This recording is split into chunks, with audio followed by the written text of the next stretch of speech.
Hey everybody, what's going on? Jim Cirile and Tanya Klein here from Coverage Inc., the leader in screenplay analysis, development, and editing services since 2002. Hey Tanya, what's going on? What's up, Jim? What are we talking about today? Ooh, today we've got a good one. We're talking about plagiarism. Oh my goodness. Okay, Yes, now we've already dropped a video or two about plagiarism yes, in the but past, haven't we? yes, but we have, some more cases that we want to discuss. Yeah, So quickly about plagiarism. So plagiarism usually is not what people think. Because plagiarism actually does not happen as often as people might think it does. So people are often afraid of, "Oh, what if somebody steals my idea? Oh my right. God." Okay, so plagiarism does not happen as often as one might think. However, it does not However, mean, however, it does not mean it does not. And so there is a reason we're bringing this up. yeah. So, So uh, this is let me just jump in here. yeah. So basically, our previous video, for the most part, said exactly what you just said. And that's the position that I had for many years. And I do not have that position anymore. There have been, uh, this is sort of a mea culpa. There have been some developments that we've become aware of late that have caused me to reappraise that position. Some startlingly obvious thefts on that Hollywood has done, which I don't believe they ever would have done in the past, which we're going to tell you about right Yeah. now. So, and I still believe those are the exceptions to the rule because in the end, it's still going to be easier for someone to simply buy your script than to rip it off. However, so a few years ago, one of our clients had a wonderful idea for a script, and we're not going to go into details because we don't want to get sued. And it was actually a Get Rep Now script. And Right. so we elevated it to our manager panel. One of the managers really sparked to it. And The client had sent the script around to a bunch of places, a bunch of production companies, basically shopping it. well, the Production manager was companies. shopping it for the client. No, no, no. It's two separate things. Okay. First, the client sent the script before the script ever came into Coverage Inc. Okay. Yep. For Get Rep Now. The client sent it around to production companies and management companies trying to get represented and trying to get the script set up. Okay. That is when the script went into a certain very well-known production company that we shall not name. Thereafter, that person did get managed, and the manager then proceeded to shop the script and was in the process of raising foreign money and had actually gotten the budget together to make the film when the other shoe dropped. And Yes. Yes, yes, we should have mentioned that part because the manager was also attached as the producer and was raising the funds. Yes. right, So right. they were ready to shoot, and then a movie comes out. Well, by a big name production company But everybody knows that we that will not everybody name. knows. Yeah, Um, it's it beat by beat. It's beat beat by by beat. beat. It's The not only exact just the same story. idea. It's not only just, oh, an idea, because again, sometimes you have several scripts with the same idea Right. going around, and you will hand it to your agent, and your agent will say, well, that's a great idea. There are 12 other projects with that idea going around right now. It's So happened. it's yeah, it happens. It happens all the time. However, that is not what happened in this case. What happened in this case is that a movie drops that not only has the same idea, but beat by beat by beat by beat has the same frigging story. Apparently, what did he say? They only made some changes to Act Three, right? Act three is the yeah. I mean, we saw the trailer. We haven't seen the film. We saw the trailer and our jaws dropped, right, Tanya? Like, whoa. I mean, this literally is this guy's script. Now, let me also clarify, one of the things about this script was the concept was so specific and so unusual. It wasn't just like, oh, it's a werewolf movie or oh, it's an action movie. I mean, the concept sells the movie, right? And the execution of the script, got it across the finish line. It made it all work. And they literally, so basically, long story short, a Hollywood production company that this writer, before he got represented to, he submitted the script to this very well-known Hollywood production company about 5 years ago. Earlier this year, the film comes out.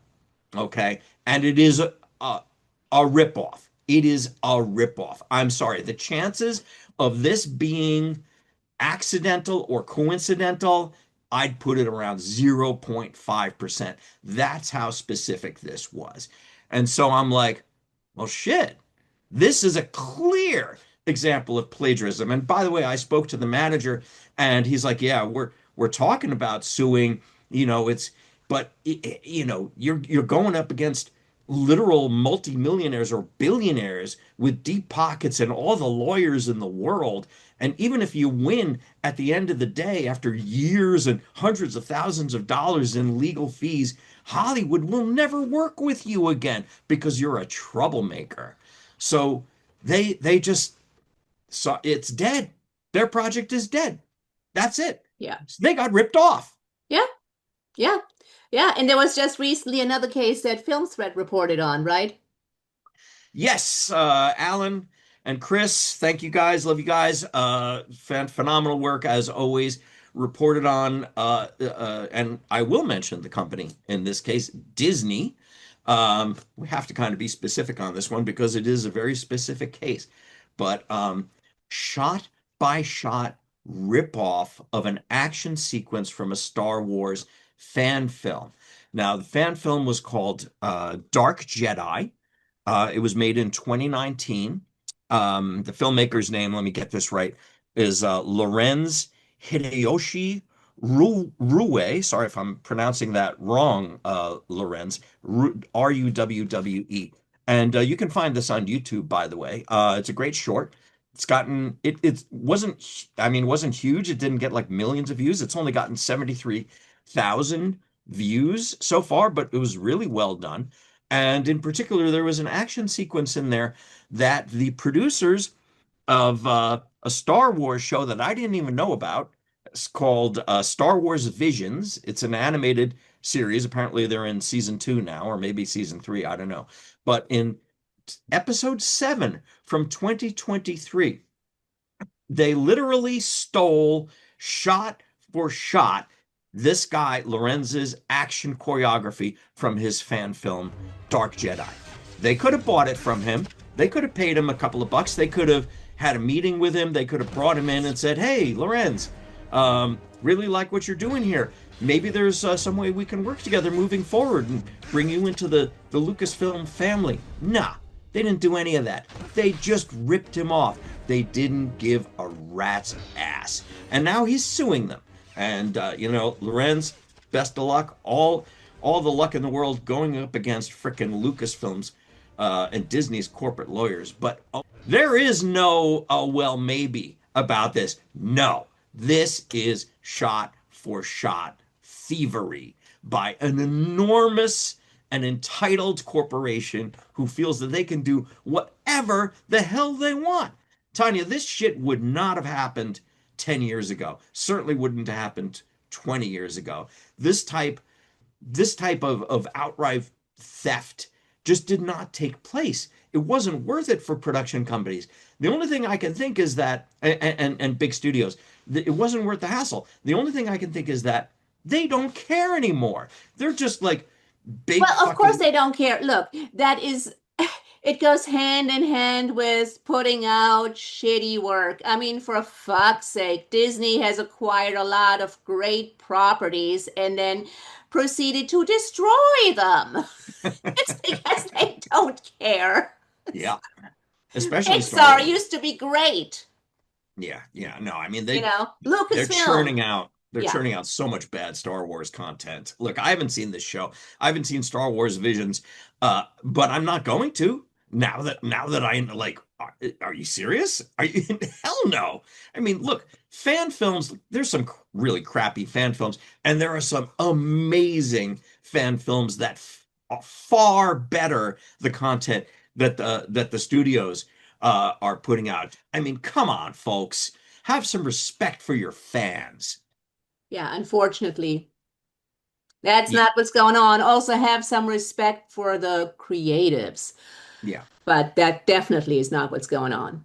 So But so, what does this say about plagiarism then?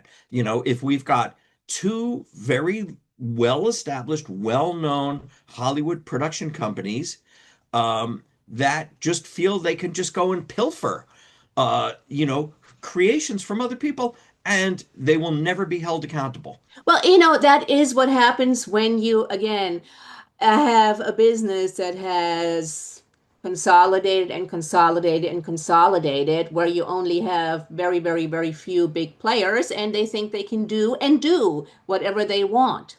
Yeah.